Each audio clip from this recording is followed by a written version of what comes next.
Welcome, everyone. This is a talk on C++ coding with Neovim.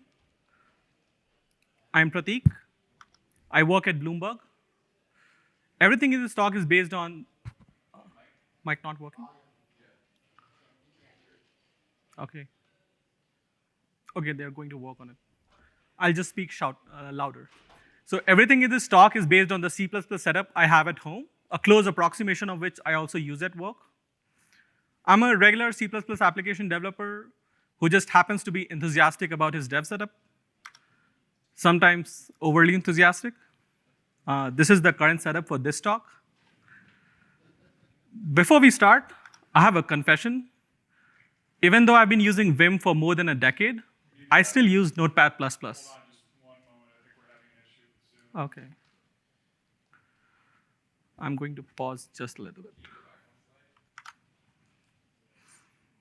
Yeah, this is the Orthodox Easy mechanical keyboard. And okay, we're back online. Okay, I'm going to continue with the talk. So yeah, before we start, I have a confession. I've been using Vim for more than a decade, but I still use Notepad++ sometimes. You know, it's fast, it's minimal, it barely uses any resources. But in my opinion, its most important attribute, which keeps me going back to it, is that it gets out of the way when I'm using it. So this is more of an observation I had while preparing the slides for this talk, as I feel the current setup on the command line using Neovim, which I've gravitated towards, I've done that for very similar reasons. So with that, let's get into the actual talk. This is what we'll be covering today in the next 50 minutes or so. After a brief mention of some housekeeping items, I'll set up the context around why this is a talk on Neovim as opposed to Vim. Then I'll talk about the command line setup I typically use when working with C++. Then we'll spend a lot of time with C++ workflows with Neovim, using some live demos. And then finally, we'll take a look at how one could get started with Neovim to have a similar workflow. And I'd prefer to take questions at the end of this talk, just because of the nature of the talk. So please take a note of the slide numbers at the bottom right corner if you have any questions at the end. One of the key developments over the past 5 to 6 years, which enables most of the rich editing experience we'll be covering today, is the language server protocol, or LSP. A language server is a language-specific server which understands your project and your code base at an abstract syntax tree and a semantic level. So a development tool like Neovim can talk to a language-specific server like ClangD for C++ and ask for things like, where's this function defined, where's this type declared, do you have any completion items for the current cursor location in my editor? And then Neovim can use that information to provide you with IntelliSense. And Neovim can do this because it has a built-in LSP client, which allows it to have IntelliSense like you would expect from any IDE. You don't have to understand LSP or language server to appreciate the content of this talk. I'll be using the terms LSP and language server throughout the talk. So that's why we have the slide here. I hope by the end of this talk, the command line feels a bit more friendlier than before. I also hope to demonstrate Neovim's built-in terminal user interfaces, its rich LSP integration, and a lot of its LSP-aware plugin ecosystem, which uses the LSP to provide for enhanced functionality. Whether you consider the command line as an alternative to GUI-based IDs, so that comes down to preferences. Along the way, we'll take a look at a few things under the hood, which is usually hidden away from us when we are using an IDE. We don't have to be aware of it, understand it fully, but being aware of it helps us debug things when things don't work the way they are supposed to. I do assume some C++ knowledge and some CMake knowledge, and I'm using VC package as my package manager. And everything I'm working with is running in Ubuntu, in WSL2 on Windows, but it should work the same on any Linux distribution or a Mac. So let's set up the context around why this talk is around Neovim. I'll talk briefly about Vim, then how Neovim came about, and what the status of Neovim is today. I'm sure everyone here has already heard of Vim. A lot of people's first interaction with Vim is unfortunately accidental. You know, they probably ran git commit and then felt trapped inside of a black screen with a cursor which is not even blinking and the keys don't seem to work? And this question on Stack Overflow has been viewed 2.7 million times. So this is a bit amusing to me because from where I stand, there is a very good reason for why things happen the way they do. And it's not Vim's fault. And if my git commit theory is correct, then this happens because of the mismatch between Git's default and Vim's default. So let me explain. Vim's key innovation, which it inherits from VI, is that it's a modal editor. So when we press keys on the keyboard and corresponding letters show up on the screen, that's what Vim does in insert mode. But when we launch Vim, we are in normal mode by default. So it has like normal mode, insert mode, and a few other modes. And in normal mode, we speak the Vim VI language to interact with the editor as a whole, and we are operating at more than a character level granularity, where we press a key and it types a text. So we have to press one of these keys to go from normal mode to insert mode. Then we can type whatever we want, and it'll show up as a regular editor. It'll behave as a regular editor. We then have to press escape to get out of the normal mode, get out of the insert mode into normal mode. And then we have to press a colon command to go from normal mode to command mode. And then to save the file, we do colon write. To quit Vim, we do colon quit. Or we can do WQ for short, which does both of them at the same time. So I'm not going to be covering the Vim language in this talk, because I've been using Vim for more than a decade, and I'm still learning. And this is one of the best resources I've found to understand Vim comprehensively. What I will say is that if you're learning Vim on purpose, what happens after a while is that you develop muscle memory to interact with the editor, and your brain is able to do that passively while you're actively able to just focus on the code at hand. So apart from visually not cluttering your vision, it also does that with your attention span and focus. And there's a reason why Vim key bindings are a feature in almost every other editor I'm aware of, including all the web browsers via plugins. So if Vim is so good, then why is this talk about Neovim? Well, I personally don't consider Neovim as a completely different thing from Vim. And I'm not being diplomatic here, because when you see me in the demos and I'm describing features in Neovim, everything which comes from Vim, I just say this is a built-in Vim thing. And that's because Neovim builds upon the rich lineage of Vim, just as Vim built upon the rich lineage of VI. So, but for technical reasons, we'll have to revisit the history a little bit. So back in 2013, I was using Vim with this Syntactic plugin when working with C++. And the way it worked was, every time I would save a file, it would run the compiler on that file. It'll parse the output. If there were any errors, it'll show them inline. But Vim didn't have a concept of a background job then. So every time I would do a W, my editor would freeze while the compiler ran on the file, because all the plugins ran in the UI thread as well. So as you can imagine, this was a very disruptive workflow, and I was always keeping an eye out for solutions. Neovim was announced by Thiago in January 2014, after his efforts to add async support to Vim didn't really go anywhere. You can still visit that fork of Vim link to see his original fork of Vim with async support. So Neovim is essentially a Vim fork with modularity and extensibility in mind, and not just to add async features. There's a Neovim core and a well-defined protocol to interact with the core, and all the UIs for Neovim are built around it. The first stable version of Neovim was released in November 2015. Vim eventually added async support next year, but for some reason, I was already sold on the idea of Neovim, even though I didn't adopt it immediately. Neovim today has come a long way, because one of the key decisions Thiago made with Neovim was that he chose Lua as the scripting language instead of VimScript, even though VimScript is still supported. The LSP client is written in Lua, and all of the Lua-based plugins in Neovim feel like first-class citizens, because they have access to all of the same APIs which Neovim itself does. Neovim also has tree-sitter support, which is a library for incrementally parsing a file, and I'll show why that's useful during the demos. So it's no wonder that Neovim was voted one of the most, not one of the most, the most loved editor, most loved IDE in this year's Stack Overflow Developer Survey. And it had the same position last year as well. So this is a talk about Neovim because that's what I use, but I'm not the only one excited by it, as you can see. All right. So let's talk about the command line environment.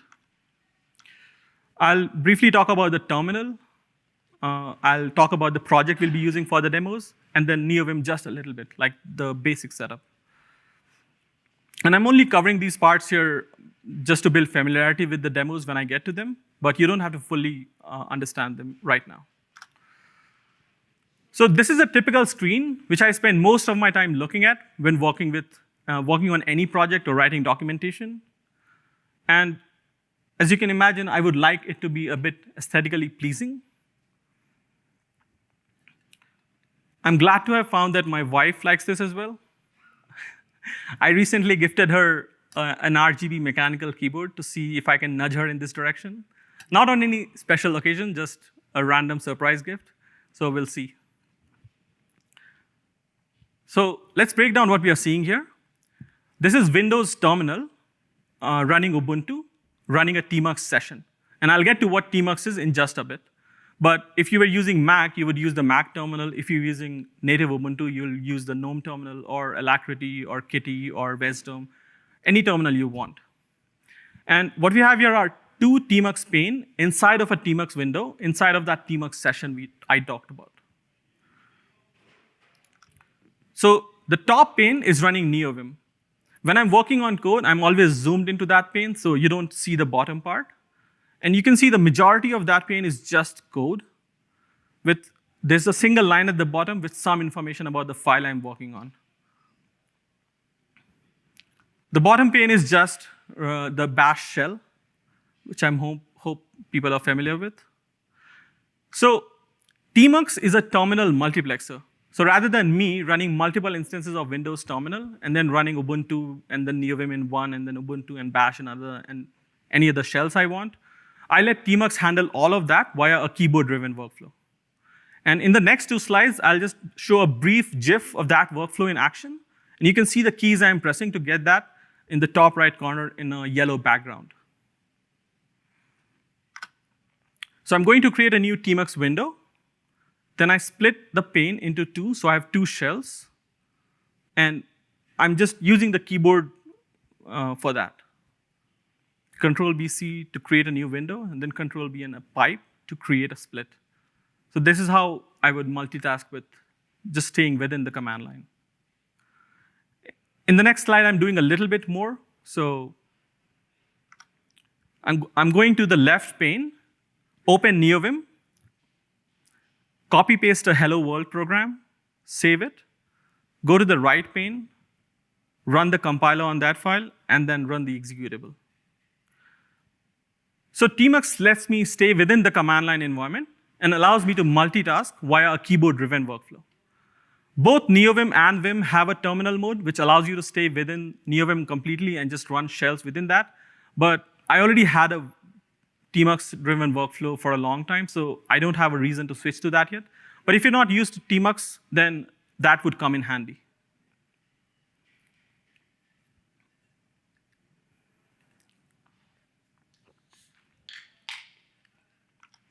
Okay, let's talk about the C++ project. I have a really basic C++ project, a command line application which just does addition and subtraction. I have a link to the code, which I'll update on GitHub once I'm done with the talk. And when you compile and run it, doing help gives you the usage, add and sub, and you run add and sub like you're seeing on the screen right now. So really nothing to think about here, really basic application. A couple of things to note. I'm using CMake as the build system generator, and Ninja is my build system. And I have GCC 11 installed on the machine. I'm using VC package to provide my dependencies. The two dependencies I'm using here are CLI 11 for command line parsing and FMT for input-output. And you may have noticed this tasks.py file in the directory listing. So I'm using a Python tool called invoke, which works the same as you would expect a makefile works, but it's in Python. And I'm using that to drive my command line workflow for CMake configure, build, install. Yeah, so tasks.py achieves that same purpose.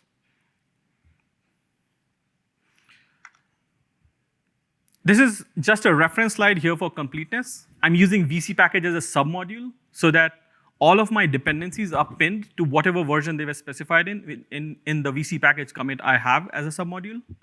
And you have to run a few steps for the first time to get that working. So these are the steps you have to do. So the first thing you have to do with CMake is to configure the project, which generates the build system for us. And I use invoke for that, as I mentioned earlier, which uses my tasks.py file. And that gives me this config command, which when I run it, it roughly does the following. Like it creates a unique build directory for my project, CDs into it. It then runs CMake with a path to my project as the source directory and the toolchain path, the VC package toolchain path as the toolchain file. And that's how CMake can find my dependencies.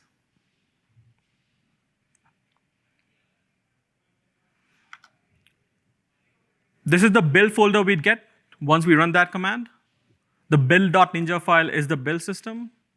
There's a VC package underscore install folder, which is where all the dependencies are, CLI11 and FMT. There's also this compile commands.json file in the build folder. What's that? So that is a JSON compilation database produced by CMake if you do either of the things as shown at the top here. So if you run CMake with a -d flag, CMake export compile commands is equal to 1, or if you set the environment variable, CMake export compile commands equal to 1, and then run CMake, you get that file. It's kind of a de facto standard for providing information from the build system on how every file in your project was compiled.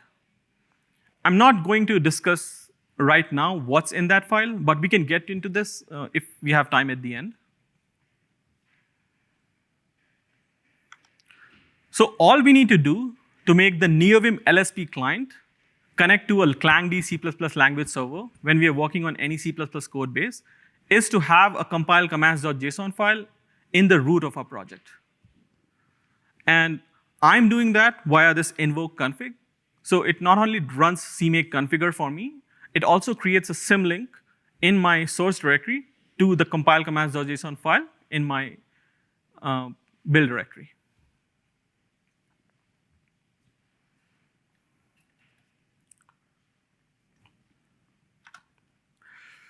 This is again mostly a reference slide. I wanted to highlight a couple of indispensable plugins with Neovim, and I'll bring them up again as I'm using them in the next section. Mason is the plugin which installs ClangD for me, and it does it in a Neovim local fashion. And if it wasn't clear until now, like when I say ClangD server, it's not a server running outside somewhere. It's just running locally on the same system.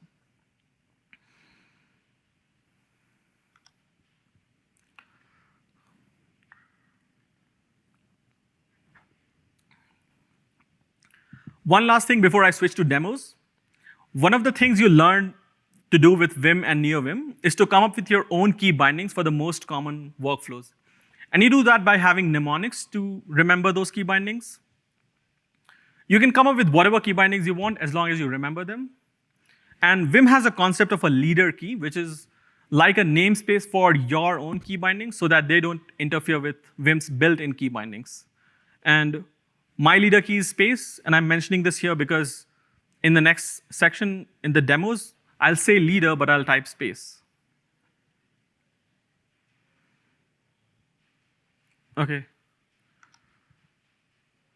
Was there anything I should revisit right now in the previous slides? No? Yeah? Was there some advantage to doing invoke? Does that maybe like connect better to Neovim rather than just using CMake commands directly? So the question was there any advantage of using invoke rather than running CMake commands directly? So I'll get to something in the demo. Basically, if I was using the CMake commands directly, I would have to type a really long command, but invoke config just does that for me, so I don't have to do that. All right. So I'll move on to the C++ workflows with Neovim. And this is the part where we get to play donkey. Every time, I'll switch over to my terminal, and every time I make a terrible mistake, I earn a letter. So let's see if I can avoid making an ass of myself. And I'll be the one who decides if it's a terrible mistake or a regular mistake. I'll also start a program to show all the keys I'm pressing here.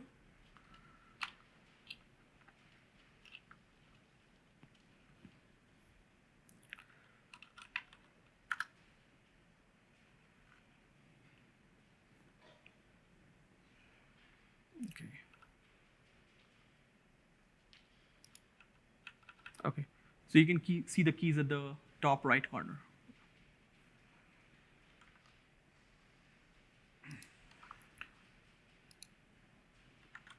Okay, so this is the screen we showed earlier in the introduction of the command line environment section. And I'm going to cover a few more things here. Main is the name of the Tmux window I'm in, and I have two panes. The top pane is where I'll run Neovim, and the bottom pane is just running the bash shell. 16 CppCon project is the name of my session. And I have a few other windows to the right. And because I'm zoomed in so much, you cannot see that. But when I'm working with regular font size, I have a lot of space available, and I can see a lot more information on the screen. So, yeah.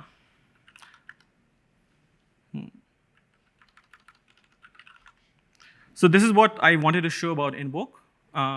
I have all of these commands configured there, and they do what I want them to do. I wrote the code for that.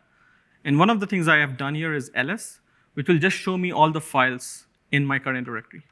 So let me clear out the screen and do invoke ls. So this is the project we are working on, and you can see all the files here. There's a source directory, there's an app directory, there's a toddler math directory because it's really basic math. And I have a bunch of files in there, add, subtract, adder, subtractor.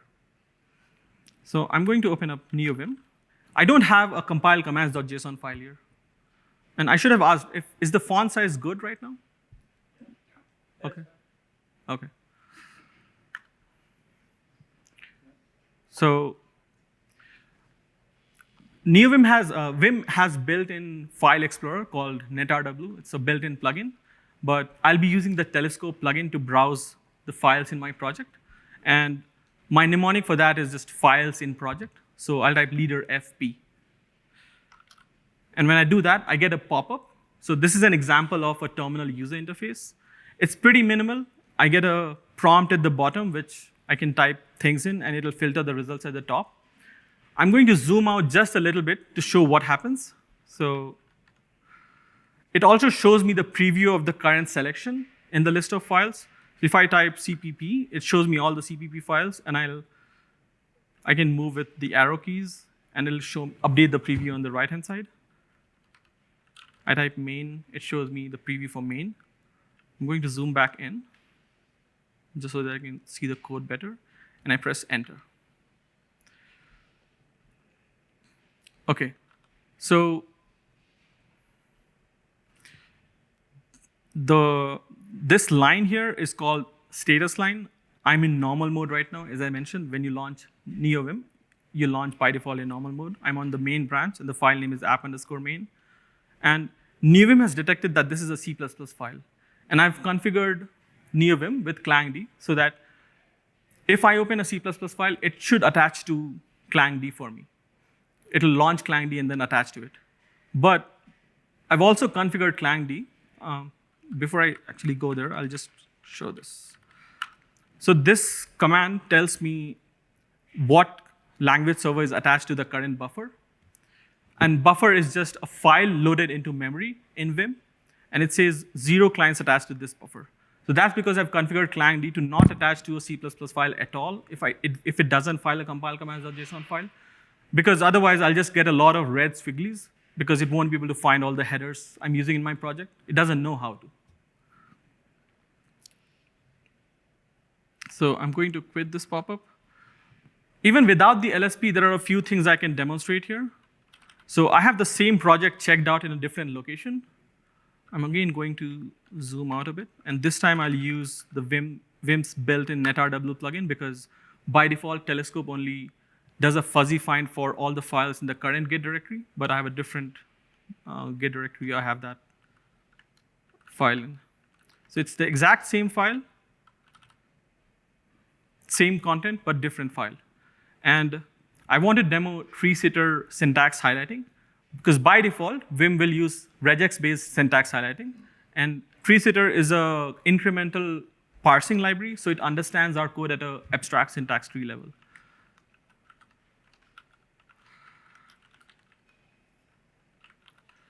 Sorry. So I've disabled syntax highlighting on the right side, and I still have syntax highlighting on the left side. I've disabled tree-sitter syntax highlighting on the right side. So it's doing regular regex-based highlighting. So you can see on line 15, the add number options function. Now it's on white on the right-hand side. The CLI namespace is white. The app class is white. The small app object is also white. But on the left-hand side, all of those identifiers are being highlighted with different colors. So let me just go down a bit. Here you can see a lot more information on the left side at a glance visually, because things are highlighted. Different kinds of identifiers are being highlighted with different colors here. So this is all coming from the tree-sitter-based syntax highlighting. So I'm going to close the other file. Let's go to here. Another thing which tree-sitter does, it gives us text objects. So in Vim, this is a Vim thing. As I said, I'm not covering the language, but I'll just mention what I'm going to be doing here. If I do VW, it selects this word. So V is visual and W is word, and VW just does visually selects a word. And so a word is an object in Vim. It's a built-in object. But with tree-sitter, we get even more text objects. So I can do VIF to select visual inside function. So I can select the whole function here. If I do VAF, it'll select the entire body of the function, including the top definition. So that all comes from tree-sitter. So it comes in very handy. It can do this with statements as well. It can do this with control blocks as well. You'll have to configure tree-sitter to be able to do those things, but I've just done it for the functions. So what I'm going to do is I'm going to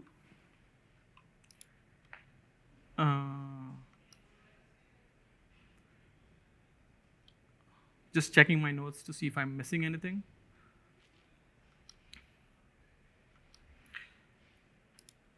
Yeah, I'm going to move to another checkout of the branch where I've already run invoke config. So there is a compile commands.json file in the root of the project. So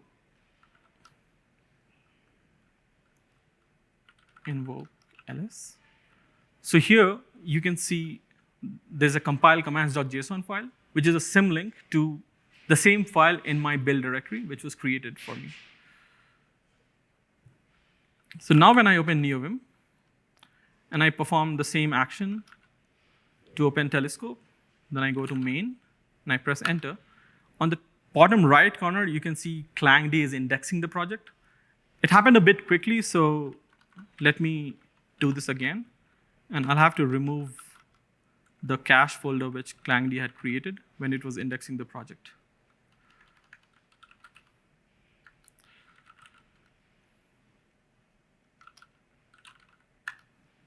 So now you can see on the bottom right corner, clangd is attached and it's indexing the whole project. So it has indexed all the files in my project. And I can confirm that by running the same LSP info command. And this time I see one client attached to this buffer. And it knows what the root directory of my project is.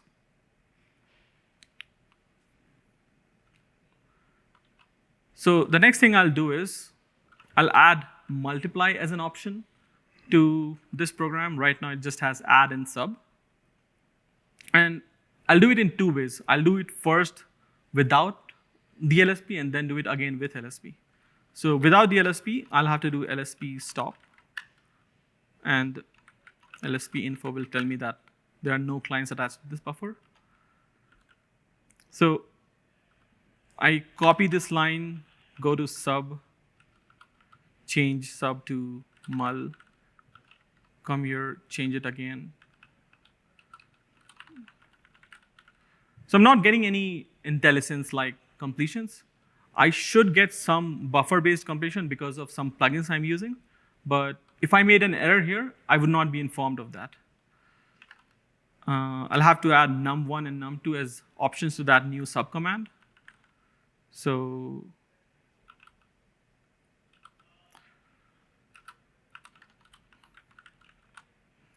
I do that by just calling the same function on the child app I created. And then I go to this line, I do else if. So I'm getting some completions, but this is not the intelligent completion which you look forward to from an IDE. It's just coming from the buffer because of the T you see at the end there. So that's just text.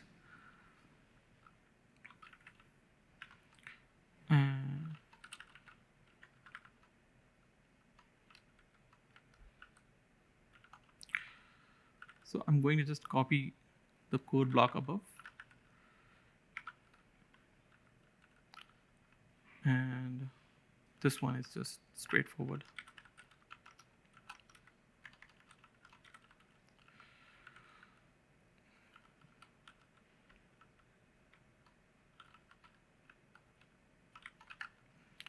Okay. So if I would have made a mistake here, I would not know until I had run the compiler. So I'm going to remove everything I did and try to do the same thing with the LSP.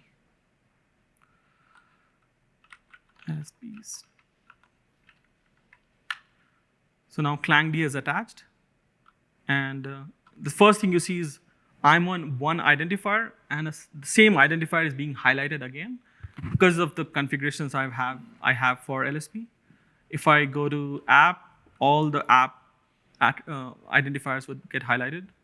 And the same for any functions I'm on or anything I'm on. I'm going to do the same thing, copy the same line, and then change sub to mul. So as soon as I do this, I should have got an error here. What? Sorry. Let me check. I was expecting an error here because I'm creating another variable with the same name. Maybe I'm going to quit Vim and. No, it's real-time feedback, irrespective of whether I have the buffer saved or not.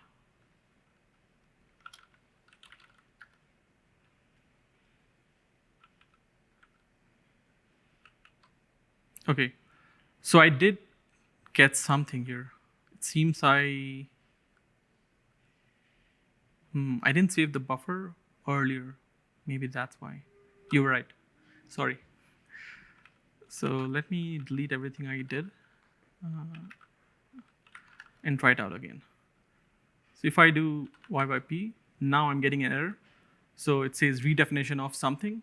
And that's a diagnostic which I'm getting in Vim. Neovim has a unified diagnostics API. If I wanted to see that diagnostic because it's being cut off, my mnemonic for that is just square bracket D. Like the closing bracket goes to the next diagnostic and the opening bracket goes to the previous diagnostic.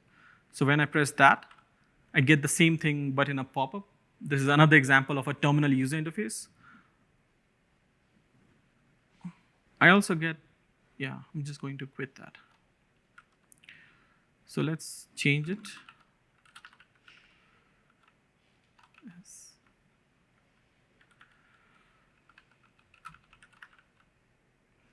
So you can immediately see that I'm getting feedback from LSP that this add subcommand method on the app object has 2 arguments. I've already typed the first argument, and it's telling me what the second argument is based on the function documentation.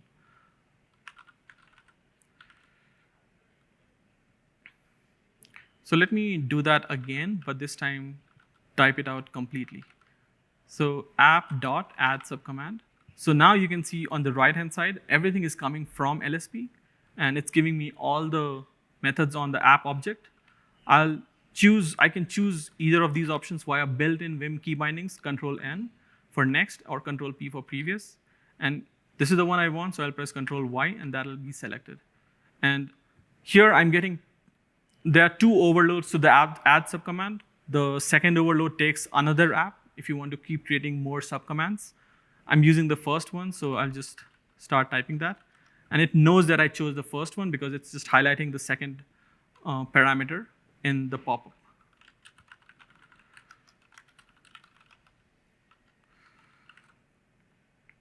So now I go down, I copy this line, I go to S,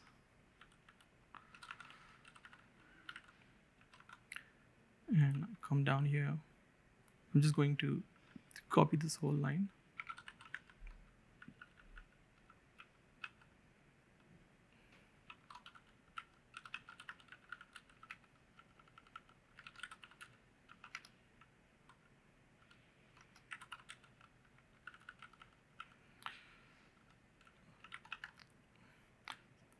So I'm using FMT, which uses format strings for formatting the numbers.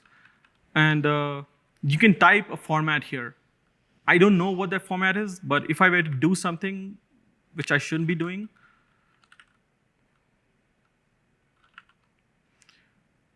I'm getting a feedback from LSP again. And let's look at what that feedback is. Like it gives me the regular unintelligible C++ compiler error.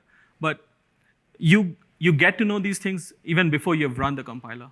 And this is one of those examples where it would be really difficult to find out if you were not doing it, if it was not actually doing what the compiler actually does. So it's behaving very much like a compiler, but it's just giving you real-time compiler feedback, real-time feedback while you're editing your code. So I'm going to undo that and be done with it.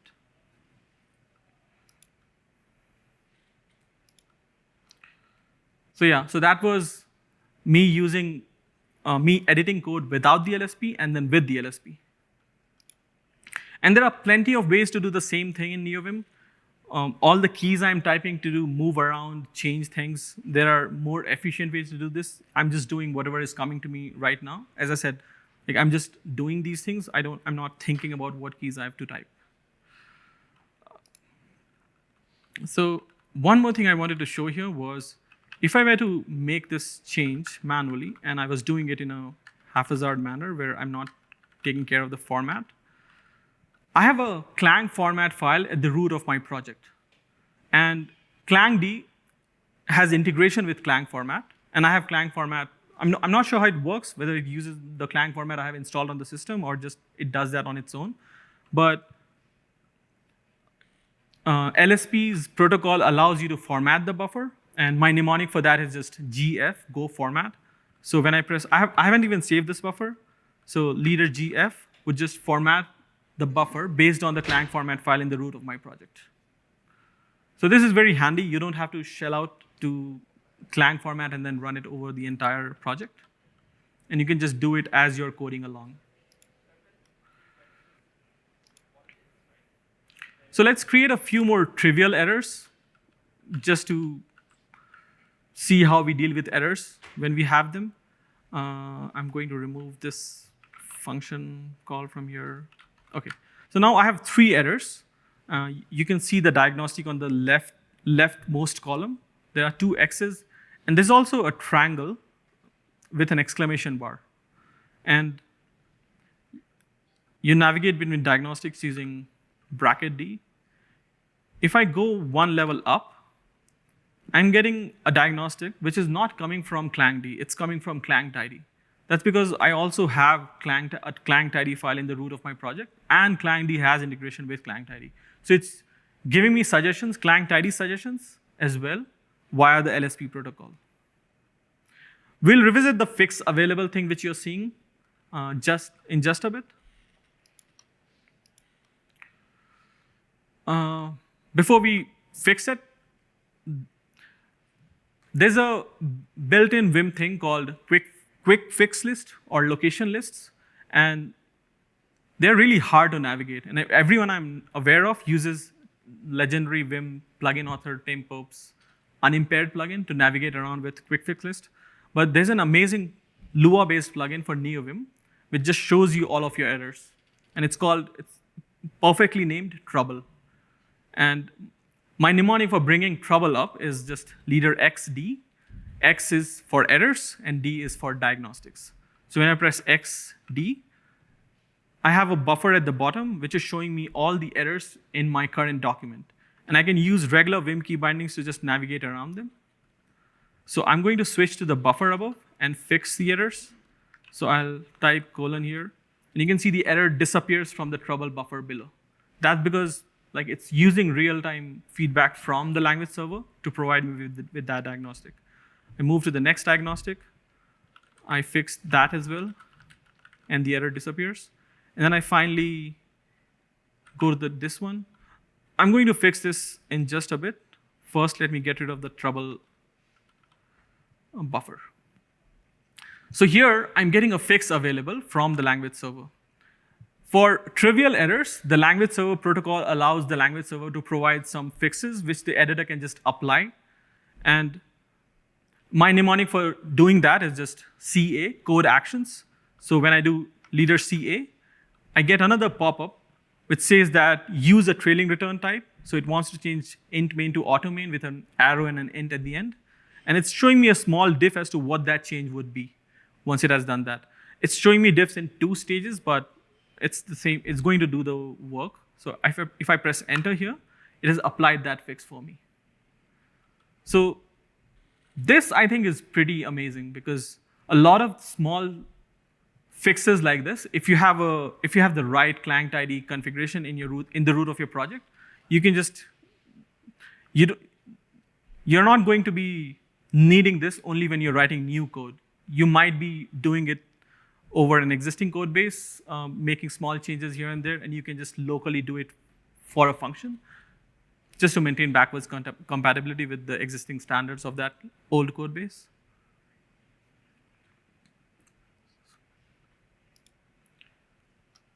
All right. So we are halfway through the demo. I have some time left. So another thing I want to show is if I want to explore the project, I don't want to do it just by bringing up Telescope and then navigating to different files. So let's say I want to find how is run implemented to add 2 numbers. It's pretty obvious, but if I was curious, I can just go to that definition of that function, and it's a very standard mnemonic called GD. Leader GD will take me to the definition of the function I'm currently on. So leader GD will take me to the file where that function is defined. I see that it's calling another add method here. If I press leader GD again there, it takes me to that function definition. And I see that I'm using the standard accumulate algorithm. And I can press leader GD here as well, and it takes me to wherever that is defined in my system. So all of these locations which I've jumped to, this is a built-in Vim thing called jump list. And all of these locations have been put into jump list. And you navigate around the jump list using Control O and Control I. So if I press Control O, I jump out of that place to all the way up to main. I can press Control I to just go back there as well. There are other ways to do this where it'll show you this in a pop-up so that you don't lose the current buffer you're on. I have everything configured the way I like to use them because I'm comfortable with this workflow. So let's go to the definition again. And I'm getting a bunch of diagnostics here again, and they're all client ID diagnostics. So I'm going to apply this diagnostic. Nested namespaces can be concatenated, and there's a fix available. So if I press my mnemonic for that code action, and press enter, it concatenated the namespaces. Now, at the bottom, I'm getting another diagnostic which says, this is a diagnostic for the comment I have, that the comment is referring to the wrong namespace. And there's a fix available for that as well. And it'll fix the comment as well. I'm really impressed with Clang Tidy. If it was not coming across yet.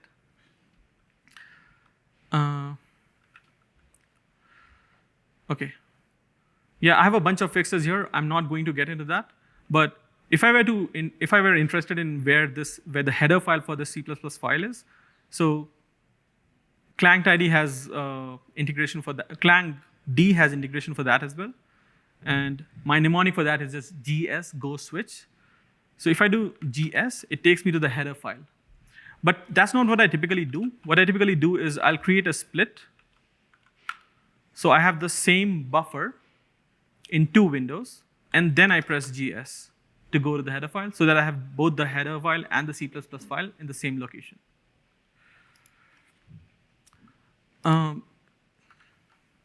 Okay, let's go to this m_nums.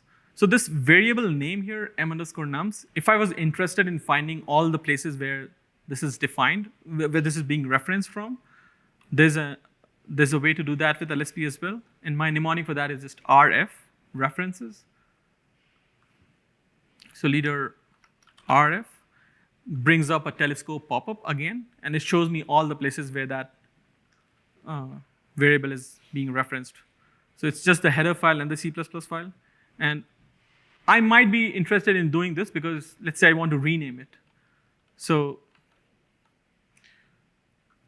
refactoring is also available via LSP, and I'm not 100% sure on whether it's just rename or there are more features available. I'm just doing the rename here, and rename I'll do via leader rn. And when I press that, I get a pop-up to put a new name there. Another example of a terminal user interface. I type what I want to type, and I press enter, and it would change all the places where that variable is defined. Now, immediately I'm getting an error, and it says m_number does not name a non-static data, whatever. That's because all the buffers have been updated, but they haven't been saved yet.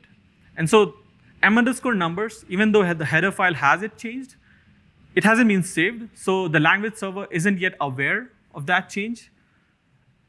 To fix that, I'll have to save all the buffers, and in Vim you do that via write all. And when I do that, that error goes away.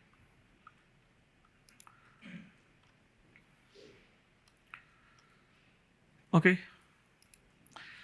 So let's go back to main.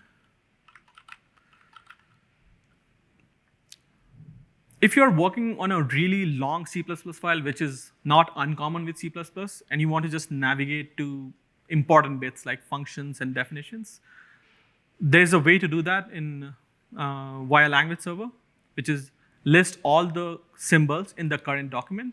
You can also do that for an entire project, but that's a lot of noise. My mnemonic for that is just LDS. So leader LDS will bring up another pop-up, and it just shows me all the symbols in this document.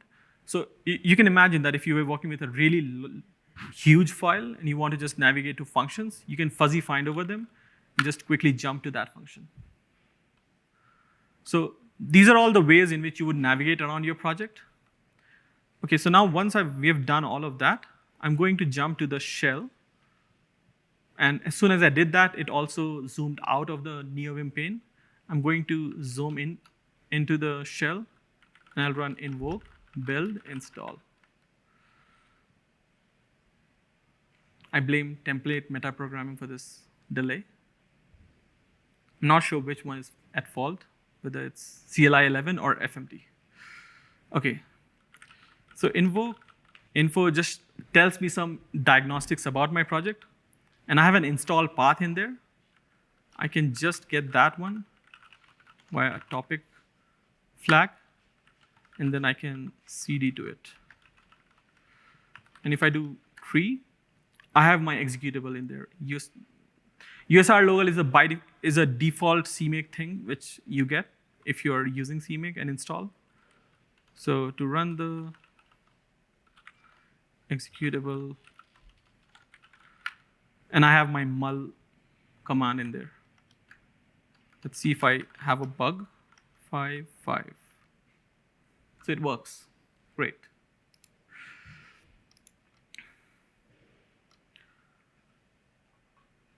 Okay. That was all the demos. I'm going to switch back to the slides. Oh, there was one thing more which I left. So let me quit Vim and open it again and go to main. So one of the things I mentioned earlier was that the language server attached to a buffer and not the Neovim instance. And I have a tasks.py file here. If I open the tasks.py file, I can see that there's another language server, the PyWrite language server for Python, which is attached to this buffer. So everything I just showed with C++, all the key bindings and mnemonics, all of that would work for Python as well, at least within the protocol of LSP, because ClangD has some off-protocol extensions as well. So if I was interested in finding where all the functions here, and just to see how my configuration is being done, I do config, search for that. I see that do config is being called from config. I press GD, and it takes me to do config. And so this is the answer to the question around why I was not using CMake directly, because I have a really long CMake command, because I'm specifying the build type, CMake export compile commands, the path to the toolchain file, all of that. And I'm creating a build directory before I do all of that. And then below that, I'm also creating a symlink to the compile commands.json file, which I mentioned earlier. So, okay, yeah, that's the end of all the demos. So I'll switch to the slides. So basically, the same setup works, whether you're working on Rust or Golang or JavaScript or TypeScript or Zig. It just works the way you expect it to. But if you're using an IDE, IDEs are usually based around, really good IDEs are usually based around a single language. So that's one of the advantages of using Neovim. Before I proceed, I'll close Karnak. Okay. So one thing absent from the whole thing was that I'm not showing any debugging here. That's because if I have to debug something, I'll just fire up GDB on the command line and do it that way. And there are really good talks by Greg Law.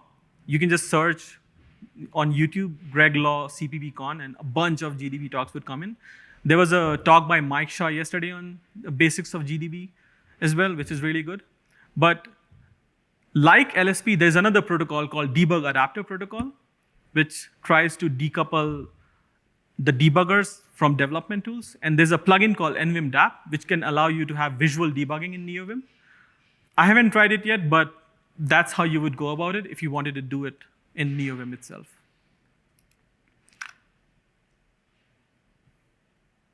All right, we are at the final stretch. I'm going to jump into the Neovim setup quickly. And I'll talk about how you would set up Neovim if you were doing it from if you're coming from any other editor but Vim, and what you would do if you are already an experienced Vim user and you want to try out Neovim, and then a bit about Lua. So when you launch Neovim, it reads this file called in .config nvim init.lua and uses that to configure itself. On Windows, that will be in the user profile environment variable, which is usually your username. I'd highly recommend this kickstart.nvim project, which has a single init.lua file. So you can use that and then build upon it over time. There's a little more feature-rich LSP project, LSP0 project, which has a bunch more plugins and provides a bit more features. If you were to do this from scratch, this is the structure I would recommend. You can create a Lua folder, and then you can do it in a modular fashion. So here, the init.lua file just has require weekend in there, and that will include the weekend.lua file as a module in your init.lua. And that's a standard way in which Lua modules are imported. And if it wasn't clear, if you're going this route, I would recommend reserving a weekend before you proceed. If you don't want to configure anything, then you can go with pre-existing Neovim distributions, which come with their own key bindings, their own plugins, the whole kitchen sink. And there are 2 of them which are really popular. So this is what you would do if you were coming to Neovim from any other editor but Vim. But if you're already an existing Vim user, you can still try out Neovim with all of your existing Vim configurations and plugins by just having an init.vim file instead of an init.lua file at the same location and having those 3 lines in there. What those 3 lines do is they load all of your Vim configuration and plugins, and your Neovim should feel the same as Vim does. Once you're comfortable with this workflow, after a while, you'll start to realize that Neovim is not very different from Vim, but it has all of this rich LSP integration I just talked about, and all of the Lua-based plugins which behave like first-class citizens. So you may want to move to init.lua eventually. I personally went the same route, but at the current moment, I have my Vim and Neovim configuration separate. My Vim configuration is mostly frozen in time because I probably continue using Neovim going forward. I'm pleasantly surprised with how simple it was for me to pick up Lua without any prior experience with it before Neovim. And so what's happening here is there's a local variable called telescope built in. And I'm saying, when I press LDS, call this method, function telescope built-in.lsp document symbols. And Lua automatically creates a closure around that local variable for me. So this is very understandable. And I was able to just pick this up on the first try. So in all my years of using Vim, I never came close to thinking of writing a plugin in VimScript. But I definitely see myself doing more and more with Lua to personalize Neovim. And I learned a lot about Neovim and Lua from TJ DeVries' YouTube channel. He's a core developer of Neovim who wrote the initial LSP client and also is the author of the Telescope plugin. Especially the long form ones where he's teaching his friend Bashmani, who's a newcomer to Neovim. So she's asking the kinds of questions I would have had if I was getting started with it. That's what makes those videos so helpful. And one interesting thing I learned while learning about Lua, discovered while learning about Lua was this is language called Fennel, which is a flavor of Lisp, which transpiles to Lua. So if you're one of those people who would like to configure your editor using a Lisp, then Neovim is for you. That's the end of my talk. Thank you.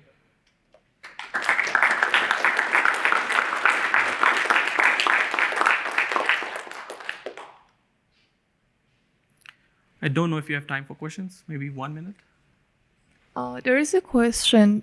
They said that, can I use LSP with regular Vim?